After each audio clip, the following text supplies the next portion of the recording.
atas bicara tentang kebangkitan, bicara tentang pertumbuhan dan sebagainya. Seorang muslim itu salah satu yang harus dilakukan seorang muslim itu adalah dia bertumbuh terus. Kalau kita melihat tanaman, kita nggak pernah tahu kapan dia tumbuh bertambahnya, kadang-kala kita nggak tahu. Tiba-tiba udah tinggi. Konsistensi untuk senantiasa tumbuh terus sampai dia menjulang kelas, berusaha terus menerus.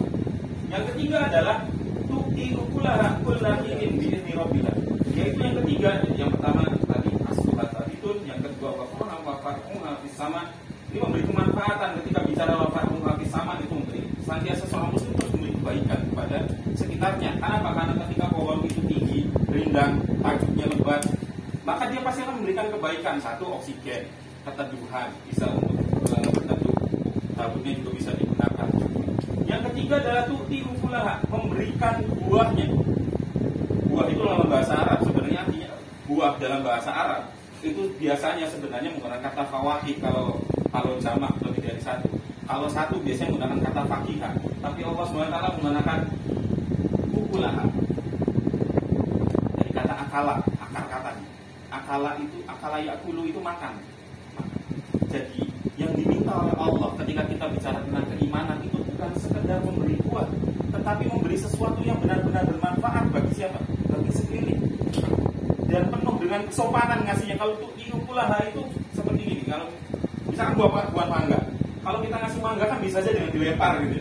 Nah, kalau untuk ukulaha itu buah mangganya sudah dikupas, sudah diiris, ditaruh di piring, kasih ke orang. Itu untuk ukulaha itu begitu. Analoginya udah begitu, analoginya. Nggak dilempar-lempar Pak, apalagi memang kena kepala misalkan gitu ya. Gitu. Bukan begitu ya, jadi ya.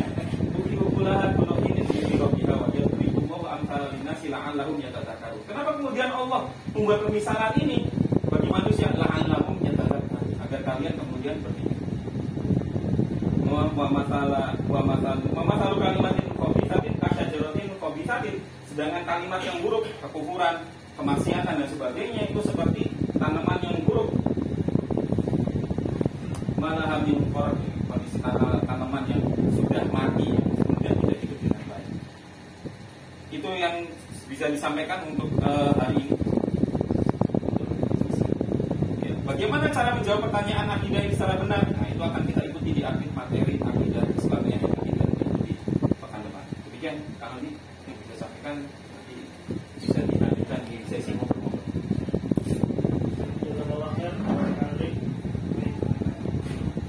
Salim. Bisnis. Ya Pak. Gasol. Kaget ya Pak ya. Tadi mau minum gak jadi Pak ya.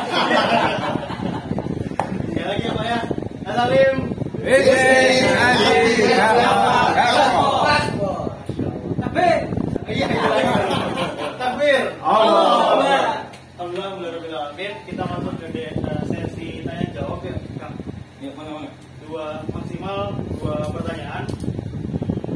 Tadi insya Allah sudah disampaikan tentang akidah, dan mungkin dari bapak-bapak sekalian ada yang mau ingin ditanyakan kepada langsung ke Arudi. Ada yang ingin ditanyakan Pak?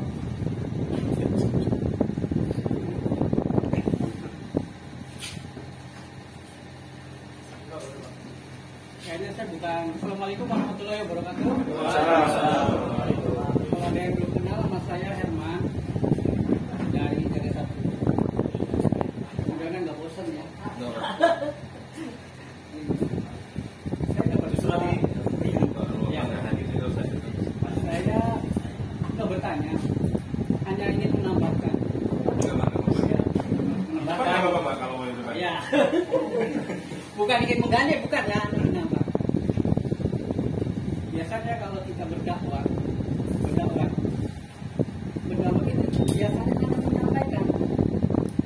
Jadi tidak ada metode yang pasti gitu. Jadi hanya menyampaikan bahwa inilah Islam, inilah buah yang manis, silakan makan. Jadi intinya hanya mengajak. Nah, dia mau kepada Islam, dia mau kepada buah yang manis itu, tapi tidak dibimbing sesudahnya, tidak dibimbing dilepas. Ini dalam konteks dakwah, ini sepertinya tidak seperti Rasulullah.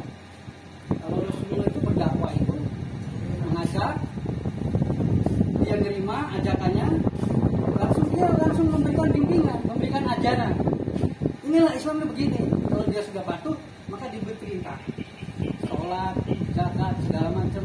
Nah, ini juga mungkin diasalin harusnya begitu. Diberikan pemahaman dulu, diberikan keyakinan dulu.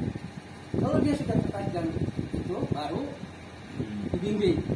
Inilah metodenya begini. Ada implementasinya tadi. Begitu aja tambahan saya, mudah-mudahan bisa diterima. Wassalamualaikum warahmatullahi wabarakatuh. Ini saya masih feedback. Ini gayung bersambut sepertinya. Gayung bersambut bahasa pelajaran di bahasa biasanya gayung bersambut. Jadi kaitan dengan sepakat sekali bahwa harusnya dalam berdakwah memang mengikuti bagaimana metode Rasulullah dalam berdakwah. Bahwa ketika Rasulullah menyampaikan Islam, setelah itu maka orang-orang yang bergabung bersama Rasulullah berdakwah masuk ke dalam Islam, maka Rasulullah kemudian membimbingnya mentafkir dalam satu agenda kegiatan yang sama. Setiap malam, salah satu Rasulullah adalah setiap malam mengumpulkan para sahabat di rumah Arqam bin Abi Arqam setiap malam. Di sana dibimbing mulai nasihatnya, kepribadiannya, saksian nasihatnya, perasaannya, kepribadiannya, pemikirannya, semuanya dibimbing. Ya, kenapa? Karena memang untuk berdakwah butuh hutang. Kita tidak bisa memberi kalau kita tidak punya. Di dunia ini semua Allah tidak bisa memberi kalau kita tidak memiliki. Kita tidak bisa berdakwah kalau kita tidak punya bekal. Kita tidak bisa bersedekah kalau kita juga tidak punya bekal harta. Apapun itu, kita tidak bisa memberi kebaikan kalau tidak ada kebaikan di dalam diri kita. Itu semua adalah sesuatu yang sudah sunnah. Maka bagaimana dengan Asalim? Insya Allah Asalim selepas acara ini, acara ABC itu akan ada lanjutan-lanjutannya kegiatan-kegiatan lanjutnya. Salah satunya misalkan ada yang SBT-nya ya, yang syariah bisnis coaching. Saya selalu ingin consulting ya.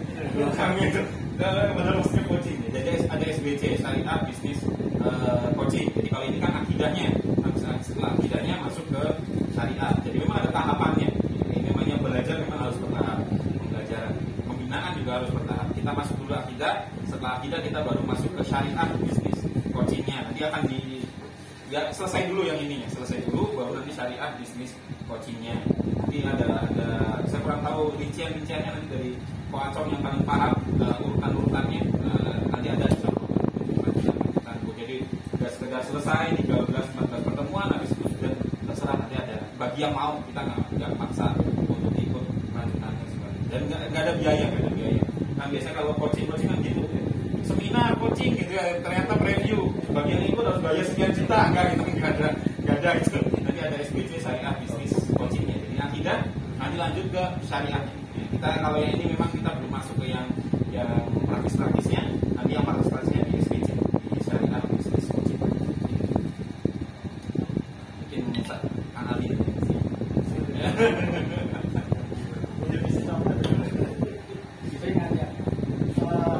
Terima kasih Pak. Alhamdulillah. Ada satu pertanyaan lagi mungkin dari Bapak sekalian. Saya juga menjalankan dari Kang Herman aja gitu ya. Memang karena materi kita 14 ya. Baru ini kalau saya dari materi yang tadi cukup bagus, intinya bahwa tadi kan kita orang Islam yang belum paham, kemudian mengalami kemunduran. Dalam satu kalimat saya, berarti kita ini masih selalu membenarkan yang biasa, mengikuti apa aja ya. Padahal kita harusnya itu ya biasakan yang benar. Nah ini yang caranya.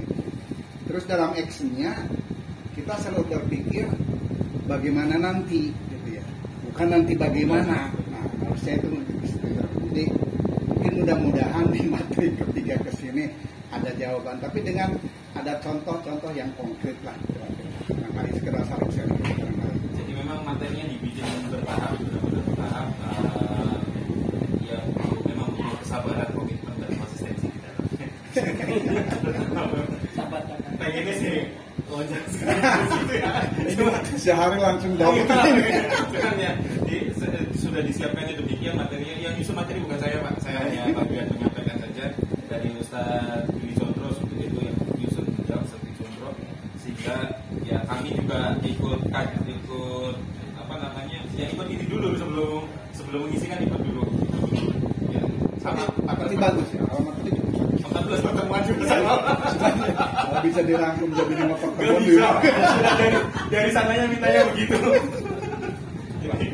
Ya sama karena kita juga 14 pertemuan juga, bahkan mungkin lebih kalau kami ya, karena ada tambahan-tambahan yang lain di luar materi. Insya Allah akan sampai ke materi-materi yang memang lebih praktis seperti itu. Insya Allah. Baik, terima kasih Pak atas masukan dan lain sebagainya. Alhamdulillah kita di ujung acara dan nanti pada materi berikutnya kita akan membedah terkait akidah dari level 1, 2, 3. Baik, mungkin ada konsen dari Kang Rudi. Sebelumnya saya minta maaf karena hari ini menghektik banget saya. Kebetulan ada beberapa agenda hari ini. Wah, Cok sih mintanya saya sampai jam 12, menurut saya jam 12 habis duhur harus sudah pergi lagi. Jadi perjalanan ke rumah dan saya harus pergi lagi. Jadi nggak mungkin saya harus bawa sampai jam 12, akan terlambat kan jam 12.15 itu harus sudah mulai acara berikutnya. Jadi ini waktunya memang mepet sekali hari ini. Minta maaf. Jadi terkait dengan materi hari ini saya minta maaf kalau ada hal-hal yang kurang tepat, kurang pas, ada kesalahan dan sebagainya. Harapan saya kembali saya senantiasa akan mengulang selama perjalanan 14 pembelajaran tersebut. Saya senantiasa mengulang bahwa semangat kita hari ini dan selanjutnya adalah bagaimana memunculkan visi tentang umat Islam dan kaum muslimin di benak kita semua, sehingga kita semua bisa atau mau berkenan berkehendak untuk melakukan aktivitas dalam rangka mewujudkan visi tersebut. Sudah lelahlah kita dengan kondisi-kondisi kaum muslimin hari ini ya. Mudah-mudahan kita benar-benar secara bersama-sama nanti memunculkan gambaran yang jelas tentang umat Islam. Mungkin kita tidak yang sudah usia di atas 45 ini gitu. Kalau kita ada 45 saya masuk 45 kan gitu. Ini tidak menikmati, bisa jadi ya, tidak menikmati kemudian umat Islam yang dalam keadaan umat, tapi minimal kita menjadi bagian orang-orang yang menyusun batu bata dari batu bata. Kita lah bagian orang-orang yang menyusun batu bata peradaban. Yang kita insya Allah setiap satu batu bata yang kita susun itu akan memiliki nilai di hadapan. Amin. Saya bisa sampaikan mohon maaf atas segala kekurangan. Waalaikumsalam. Assalamualaikum warahmatullahi wabarakatuh.